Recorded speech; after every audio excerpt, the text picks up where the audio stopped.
什么情况？油没出来，怎么出了一堆珠子呢？麻烦了。要说混动变速箱啊，最简单的理解方式就是在传统的变速箱上面加了电动驱动部分。它这车啊，看这个位置，壳干裂了，挺严重。这个车呢是跑起来啊，就跟要爆炸了似的，一响呢大致分两种，一种是里边的齿轮响，一种呢是里边的这个轴承响。什么玩意儿掉了？开盖有。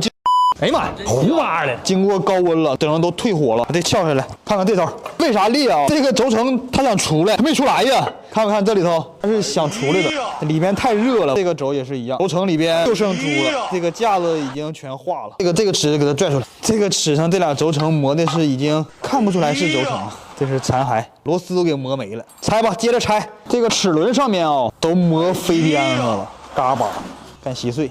它这个呢分两部分，刚才看到这部分呢是电机传动齿部分，老大、老二、老三嘛。它这里边呢还有一部分就是燃油传动部分。通过这个油的成色来看啊，这里边好像保住了。经检查啊，最关键的还是这坨齿啊导致的响声和问题。我就想知道这油哪儿去了。